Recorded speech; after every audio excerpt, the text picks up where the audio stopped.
Bharuch police વિભાગ અને એસપીમાં પાણી હોય તો અમે 35 વિડીયો તમને આપેલા છે, જાહેર કર્યા છે. એ કયા અધિકારીઓ કોના માટે દારૂના ઠેકાઓ પર ઉઘરાણું કરે છે એના પર તપાસ કરે અને એમની સામે કાયદેસરની કાર્યવાહી કરે. અંકલેશ્વર જીઆઈડીસીમાં આવેલ ડેટોક્સ ઇન્ડિયા પ્રાઇવેટ લિમિટેડ કંપનીમાં ગત તારીખ 3/12/2024ના રોજ બપોરના 12:40 બ્લાસ્ટ થાય છે. ત્યારે ત્યાં કામ કરનાર કામદારના પરિવારનો સાંજે 4 વાગે મારા પર ફોન આવે છે. ત્યારે અમે કંપની પર 4:30 વાગ્યાના અરસામાં પહોંચીએ છીએ. ત્યારે ત્યાંના મેનેજમેન્ટ, ત્યાંના ઉપસ્થિત પ્રાંત અધિકારી, સેફટી અધિકારી અને પોલીસ વિભાગના અધિકારીઓને અમે જણાવીએ છીએ કે કોનું મૃત્યુ થયું છે, કોને ઈજા થઈ છે એની જાણકારી એમના પરિવારોને આપવામાં આવે. ત્યારબાદ 4 લોકોના મૃત્યુ થયા હોવાના નામ સહિતની જાણકારી ત્યાંના યુનિટ મેનેજર અમને આપે છે. એ પરિવારોને અમે બોલાવીએ છીએ. એમની દયનીય હાલત જોઈને કંપનીને અમે માનવતાની રાહે એ પરિવારોને વળતર આપે એવી માંગ કરીએ છીએ. વળતરની જાહેરાત થયા બાદ જ એ ડેડ બોડી અમે સ્વીકારીશું એવી અમે માંગ કરીએ છીએ. ત્યારે કંપની પણ એમના મેનેજમેન્ટ ઓથોરાઇડ સાથે વાત કરીને એમને વળતરની જાહેરાત કરે છે. બાદમાં પીએમ કરાવીએ છીએ અને એને એ બોડીઓને અમે અગ્નિ સંસ્કાર માટે મોકલી આપીએ છીએ.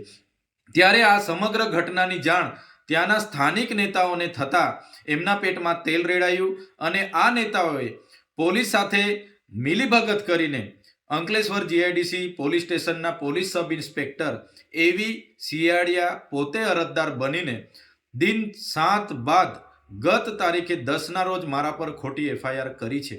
ત્યારે અમે પોલીસ ભરૂચના એસપી શ્રીને પણ કહેવા માંગીએ છીએ, અમે 35 જેટલા વિડીયો જાહેર કર્યા છે જેનાથી એમની ઊંઘ હરામ થઈ ગઈ છે. એના કારણે જ અમારો અવાજ દબાવવા માટે એ આ ખોટી ફરિયાદો કરે છે. ત્યારે એમની આવી ખોટી ફરિયાદોથી અમે ડરવાના નથી. ભરૂચ પોલીસ વિભાગ અને એસપીમાં પાણી હોય તો અમે 35 વિડીયો તમને આપેલા છે, જાહેર કર્યા છે.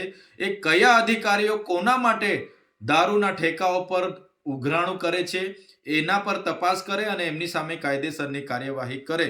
ચૈતરભાઈ વસાવા એમની ટીમ પર એફઆઈઆર કરવાથી અમારો અવાજ દબાઈ જવાનો નથી. ભરૂચની જનતાનો આ અવાજ છે, સંવિધાનનો અવાજ છે, ભરૂચના કામદારો, બેરોજગારોનો આ અવાજ છે. તમારી એફઆઈઆરોથી અમે, તમારી જેલોથી અમે ડરવાના નથી. આવનારા દિવસોમાં અમે તમારી જેલો માટે પણ આવીએ છીએ. તમારી જેલો મોટી કરી દેજો. જ્યારે હજારોની સંખ્યામાં પણ જેલમાં બેસવાનું થશે ત્યારે પણ અમે તમારી જેલોમાં બેસીશું.